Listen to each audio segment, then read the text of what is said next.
Good afternoon, Madam Chair, members of the committee. I am Sandy Olsen, O-L-S-E-N.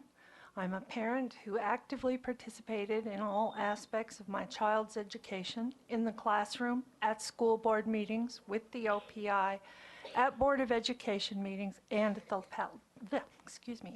past legislators.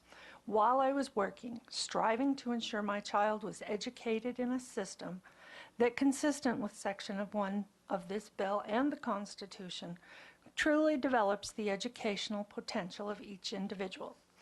I am opposed to House Bill 377 because it does not further this goal and, in fact, results in growth in government and increased government cost, adding unnecessary hoops and hurdles to the standards development process that supports existing Montana education goals. Section 2, subsection 4 caught my eye first because it would prohibit the signing of agreements that cede any measure of control. I do not know the legislative intent of this language, but to me this language prohibits the accepting of federal grants because Montana does not want to be accountable for any of my federal tax dollars that get appropriated at the state level.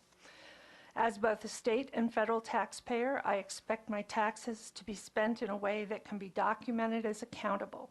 If this language can be interpreted as ceding control, or if this situation can be interpreted as ceding control, I find it unacceptable. If federal grants are not used to fund in part the Montana system, I see my taxes rising and Montana's educational quality declining needlessly.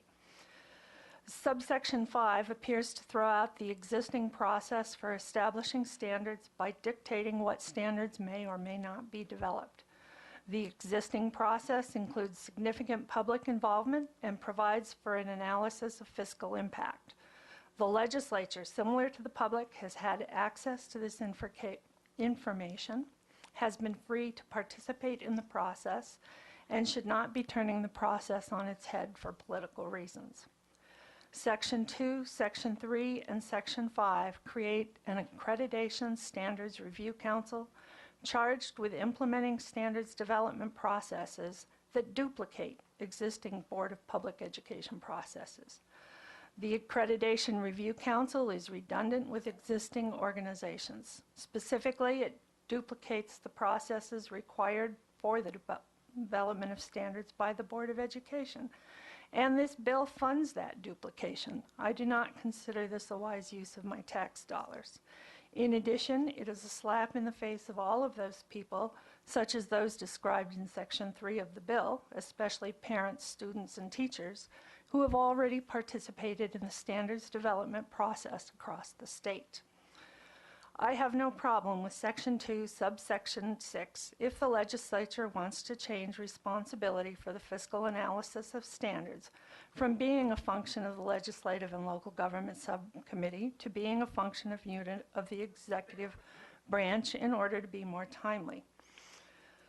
This type of analysis is routinely required and funded by the legislature to be completed for many types of activities, and there is no need to create a new council to be staffed and additionally funded for contracted services to create such an analysis. Similarly, to the extent that the language in the bill which requires public involvement duplicates existing language elsewhere, I have no problem with it. However, I do have issues with increased cost for no gain. I do have an issue with throwing out years of effort and with requiring Montana to lag behind the rest of the nation in the ongoing and recurring process of having education standards updated to meet the needs of our children in an evolving world. I expect my child and my grandchildren to be able to at least meet minimum standards that maintain parity in a global world and a global economy. The standards the legislature refers to as Common Core standards are a good faith effort to ensure Montana's standards are meeting the minimum needs of our children. The setback in this process created by House Bill 377 is not acceptable. Thank you. Thank you, Ms. Olsen.